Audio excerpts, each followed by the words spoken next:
तो मैं भोपाल से हूँ, भोपाली हूँ, लेकिन इंदौर ज़्यादा दूर नहीं है, तो आपसे कनेक्ट कर सकती हूँ। यहीं की हूँ, मध्य प्रदेश की। सबसे पहले तो ये कहूँगी कि जैसा मैम ने बताया कि मैंने कैसे शुरुआत की, या स्कूल में थोड़ा सा दिमाग में था, तो हाँ, स्कूल में थोड़ा सा कहीं सोचा था, कहीं शायद पढ़ लिया होगा, कहीं सुन लिया होगा कि नहीं IAS ऑफिसर नाम की कोई चीज़ होती है।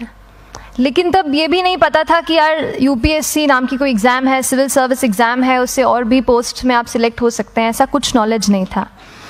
जब मैं अपने कॉलेज लेवल में आई, जब कॉलेज में एडमिशन लिया, मैंने भोपाल से ही प्राइवेट इंजीनियरिंग कॉलेज से केमिकल इंजीनियरिंग किया है, और उस दौरान मुझे जब मैंने सोचना शुरुआत की कि क्या बनना है, कंटेम्पलेट किया कि एग्जैक्टली क्या करियर चाहती हूँ, तो लगा कि यार कहीं जो पुरानी ड्रीम थी, एक जो सपना था, वो अभी उसको सामने लाना चाहिए। फिर इस बारे में और पढ़ा, और तब खान स्टडी ग्रुप भोपाल में सेंटर वहाँ पे जैसे शुरू हो गया था, तो मेरा जो फाउंडेशन कोर्स है मैंने वहाँ से किया। और इस एग्ज़ाम के बारे में जो चीज़ें मुझे 1-2 साल में समझ में आई हैं, वो कुछ चीज़ें मैं आपसे शेयर करना चाहती हूँ। सबसे पहली चीज़ जो पहले जय और रचना हम दोनों बोल चुके हैं कि कंसिस्टेंसी। आप अगर दिन में, कई बार हमसे सवाल पूछते हैं कि आप कितने घंटे पढ़ाई करते हैं, तो देखिए घंटे मैटर नहीं करते। कोई 17-18 घंटे हमें नहीं पढ़ना है, इतना हम पढ़ भी नहीं सकते। एक दिन पढ़ सकते हैं, दूसरे दिन नहीं पढ़ पाएंगे। 5 से 6 घंटे ही आपको देने हैं या उतने निकालने हैं, पर वो जो वक्त आप अपनी पढ़ाई को देते हो, वो कंसिस्टेंटली आपको रोज़ उतना ही अपने पढ़ाई को देना है। Consistency is the key, that is the first and the most important thing जो आपको ध्यान में रखनी है। दूसरी चीज़ इस एग्ज़ाम में मुझे लगता है इक्वली इम्पॉर्टेंट है, क्योंकि ये जर्नी लंबी होती है। जैसे एग्ज़ाम ही 1 साल तक चलती है, आप प्रीलिम्स देते हैं, फिर आप मेंस देते हैं, आप इंटरव्यू में जाते हैं पर्सनालिटी टेस्ट के लिए, तो एग्ज़ाम 1 साल तक खुद चलती है। उसके पहले मान लीजिए आप 1-1.5-2 साल पहले से प्रिपेयर कर रहे हो, तो ये जर्नी काफ़ी लंबी रहती है। उस जर्नी में मेंटली अपने आप को मोटिवेट रखना, अपने आप को बूस्ट करते रहना, वो भी इक्वली इम्पॉर्टेंट है, और इसीलिए अपने आप पर भरोसा बेहद ज़रूरी है। You need to have a faith in yourself कि अगर आपने इसमें कदम रखा है, अगर आपने सोचा है कि आप सिविल सर्विस एग्ज़ाम देना चाहते हैं और देंगे, तो आपको ये ठान के उसमें जाना है कि हाँ, मैं ये कर सकता या कर सकती हूँ। ये एक अपना मोटिवेशन, अपने साथ एक फेथ, बिलीफ अपने ऊपर आपको हमेशा रखना है।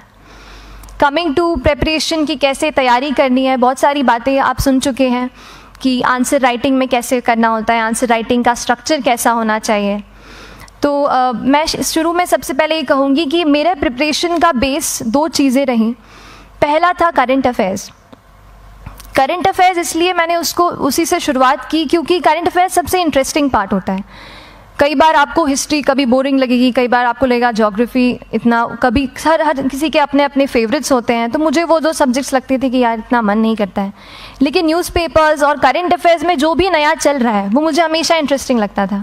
इंटरनेशनल रिलेशंस में क्या हो रहा है, क्या सोशल रियलिटीज़ हैं, कहाँ क्या हुआ, उसका क्या इम्पैक्ट पड़ेगा एडमिनिस्ट्रेशन पे और हमारी कंट्री पे, तो उसको आप अपना एक बेस बना सकते हो।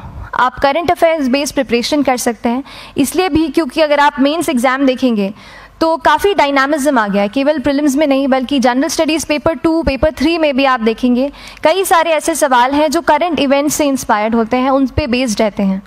तो जब आप न्यूज़पेपर बेस्ड, करंट बेस्ड पढ़ाई करते हैं तो वो आपका प्रिपरेशन वहाँ से भी कवर हो सकता है।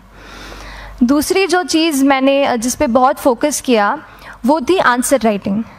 तो आंसर राइटिंग का जैसे खान सर बता रहे थे कि आंसर राइटिंग की प्रैक्टिस बहुत की, तो उसके पीछे मेरा ये था कि जब मैं हमेशा प्रीलिम्स का कोई भी पेपर टेस्ट देती थी, हम मॉक टेस्ट देते हैं, तो मॉक टेस्ट देती थी तो हमेशा मेरे मार्क्स करीब 90 to 110, 120, इससे ऊपर मेरे कभी मार्क्स नहीं जाते थे। तो मुझे हमेशा ये डर था कि यार प्रीलिम्स में कहीं मेरा कुछ, क्योंकि कट ऑफ भी इसी कुछ रेंज में जाता है, तो हमेशा लगता था कि यार कुछ गड़बड़ यहाँ ना हो जाए। लेकिन जब मैंने आंसर राइटिंग की और मेंस एग्ज़ाम के बारे में जाना, तब मुझे लगा कि आंसर राइटिंग एक ऐसी चीज़ है, मेंस एक ऐसा फेज़ है सिविल सर्विस एग्ज़ाम का जहाँ पे आप अच्छे से तैयारी कर सकते हैं। And if you have written the answers, if you know कि you have covered the points well, if you have included उसमें कुछ आपने facts, international reports, government schemes, आपने कुछ ऐसे उसमें सॉल्व भी डाला है, तो जो रिज़ल्ट आएगा वो सेटिस्फैक्ट्री ही आएगा, अच्छा ही आएगा। तो मेंस एक ऐसा पार्ट है जिस पे आप काफ़ी बैंक ऑन कर सकते हो। मैं जब पर्सनालिटी टेस्ट भी मैंने दिया तो इस बार भी आप नंबर्स देखेंगे तो आसपास की रैंक के हिसाब से मेरे नंबर्स उसमें कम हैं, लेकिन it is just the general studies and the answer writing part, जो मेंस के जो वो है मार्क्स हैं या मेंस का जो एक फैक्टर रहा, वो मेरे लिए सबसे ज़्यादा इंपॉर्टेंट डिसाइडिंग फैक्टर रहा है। तो अपना एक्सपीरियंस यही बताऊंगी कि आंसर राइटिंग पे आप विशेष फोकस कीजिए। जैसा स्ट्रक्चर आपको बता ही चुके हैं कि इंट्रोडक्शन में कैसे आपको शॉर्ट रखना है, बॉडी एंड देन कंक्लूजन, उसमें छोटी चीज़ जैसे मैं अभी मेंशन कर रही थी, आप एक इंश्योर कीजिए कि देखिए जो भी एग्जामिनर आपकी कॉपी चेक कर रहे हैं वो दिन में 10, 15, 20 कॉपीज़ चेक कर रहे हैं, तो उन सब से आपको अलग कैसे आप अपनी कॉपी दिखा सकते हो, ये चीज़ आपका प्रेजेंटेशन और आप जिस तरीके से आंसर लिखते हो कंटेंट को, वो मैटर करेगा। आप इंश्योर कर सकते हैं कि आपके आंसर में कुछ फैक्ट्स, गवर्नमेंट की स्कीम्स, कुछ कमिटीज़ बैठती हैं, जैसे एक प्रिवेसी पे जस्टिस BN श्रीकृष्णा कमेटी की रिपोर्ट आई है, तो आप मान लीजिए आपको कोई प्रिवेसी पे सवाल आ गया तो आपने उन कमेटी का नाम कोट कर दिया। ऐसे बहुत सारी कमिटीज़ होती हैं। कुछ इंटरनेशनल रिपोर्ट्स आते हैं, वो आप उनको इनके बारे में लिख सकते हैं। इंडिया का मैप आप बना सकते हैं। मैंने सीख लिया था कि 10-15 सेकेंड्स में कैसे जल्दी से मैप बनाना है और उस पर कैसे पॉइंट कुछ करना है, कुछ लोकेट करना है। तो ये कुछ ऐसी चीज़ें हैं जो आपके आंसर्स को एनरिच करेंगी और प्रेजेंटेबल बनाएंगी। तो इस तरीके से आंसर्स पे जैसे हम क्लास करते हैं, लेकिन उसके साथ साथ आपको ये कोशिश करनी है कि 1 से 2 आंसर पर डे आपको ज़रूर लिखने ही लिखने हैं, apart from the test series that you are doing. Answer writing से 2-3 चीज़ें होती हैं, ना केवल हमारी एक लिखने का हमें समझ आता है हम क्या लिखते हैं कैसा है, पर हमारा कॉम्प्रिहेंशन भी इम्प्रूव होता है। हमें कितना समझ में आया वो भी हमें खुद समझ आता है जब हम आंसर्स लिखते हैं। और इसीलिए आंसर राइटिंग पे आप फोकस कीजिए, 1 से 2 आंसर ज़रूर लिखिए। और आंसर राइटिंग के बाद the third pillar of my preparation जो काफ़ी इंपॉर्टेंट जिसने रोल प्ले किया, that was tests and test series and mocks. देखिए हम पढ़ रहे हैं यहाँ पर, I will also come to the point कि हम कैसे दिल्ली, भोपाल और इंदौर में प्रिपेयर करके बिना दिल्ली जाए हम कैसे कर सकते हैं, I will come to that point. पर उसके पहले टेस्ट की थोड़ी बात कर लेती हूँ कि टेस्ट देना क्यों ज़रूरी है। हम ये जो एग्ज़ाम दे रहे हैं सिविल सर्विस की, एक ऑल इंडिया लेवल एग्ज़ाम है and this cut throat competition. तो उसके लिए आप केवल पढ़ते रहें, सारी बुक्स, मटेरियल्स, स्टैंडर्ड ये करंट का सब पढ़ लें, लेकिन अगर आप ये नहीं जज कर पाए कि आपका क्या लेवल है at an all India level, तो चीज़ें समझ में आप नहीं, मतलब आप आगे नहीं बढ़ पाएंगे या सही डायरेक्शन नहीं पकड़ पाएंगे। तो इसलिए आप टेस्ट से घबराइए मत। कई बार टेस्ट का इनर्शिया होता है, ऐसे लगता है कि जब तक पूरा सिलेबस कंप्लीट नहीं कर लूँ तब तक टेस्ट नहीं दूंगा, लेकिन सच में बात ये होती है कि जब तक हम GS के मतलब पेपर देने अंदर भी घुसते हैं ना, तब भी उस सेकंड पे लग रहा होता है कि कुछ छूट गया है हमारा। तो ये चीज़ होगी ही, इसीलिए ये मैं कभी मत सोचिए कि जब तक पूरा सिलेबस नहीं कर लूँ टेस्ट नहीं दूंगा। जैसे आपका एक थोड़ा बेस बन जाता है प्रिपरेशन का, आप टेस्ट दीजिए, चाहे वो प्रीलिम्स का MCQ का टेस्ट हो या मेंस का राइटिंग स्किल की प्रैक्टिस हो, टेस्ट पे आप फोकस कीजिए। उसके बाद टेस्ट केवल देने के लिए नहीं देना है, उसको एनालाइज भी अच्छे से करना है। When you get the answer hints, when you get the answer keys, analyse properly कि आपकी क्या गलती हुई है और उससे भी सीखने की कोशिश कीजिए कि क्या कुछ नया मुझे इस टेस्ट पेपर से या इस आंसर कॉपी से मिल सकता है। तो इस तरह से टेस्ट पे भी आप फोकस कीजिए। And I will come lastly to the point कि जब मैंने प्रिपरेशन शुरू की थी अपने कॉलेज के 2nd ईयर 3rd ईयर आते आते, तो मन में बहुत सारे फियर्स थे। मैं भी एक नॉर्मल फैमिली से हूँ, मेरे फैमिली में किसी ने आज तक सिविल सर्विस का पेपर भी नहीं लिखा था, तो मन में बहुत सारे फियर्स थे, डाउट्स थे, क्या होगा, कैसे होगा। तो हो सकता है आपके मन में भी ऐसा हो। और हम जैसे यहाँ रहते हैं, हम सोचते हैं कि दिल्ली जाना तो सबसे ज़रूरी है, उसके बिना तो ये एग्ज़ाम हो ही नहीं सकती। तो उस पर मैं एक चीज़ बताना चाहूँगी कि जैसे KSG जैसे इंस्टीट्यूट हैं, जो फैकल्टी भी हमें वही मिलती है जो दिल्ली में पढ़ा रहे हैं, तो ये एक बहुत पॉजिटिव पॉइंट है कि क्वालिटी का कोई दिक्कत नहीं आएगी। बस एक चीज़ है, आप ज्वाइन करते हैं class, that will only provide you a direction, वो आपका रास्ता दिखा सकते हैं आपको कि इस रास्ते पर आपको चलना है, लेकिन चलना उस रास्ते पे आपको खुद है। You have to work on your own. कभी ये मत सोचिए कि मैं वहाँ नहीं जा पा रहा हूँ तो नहीं हो सकता, यहाँ है, तो हम एक्सक्यूज़ेस बनाते हैं। कई बार चैलेंजेस आते हैं। तो मैंने कॉलेज के साथ प्रिपरेशन की, तो उसमें भी काफ़ी दिक्कत आती थी। कभी कभार कॉलेज की एग्ज़ाम होती थी तो इसमें मैं अपना उतना वक्त नहीं दे पाती थी। तो उस मोमेंट पे फिर प्लानिंग ने मुझे बहुत हेल्प किया कि हम किस तरीके से अपने कॉलेज के एग्ज़ाम के लिए प्लान कर लें।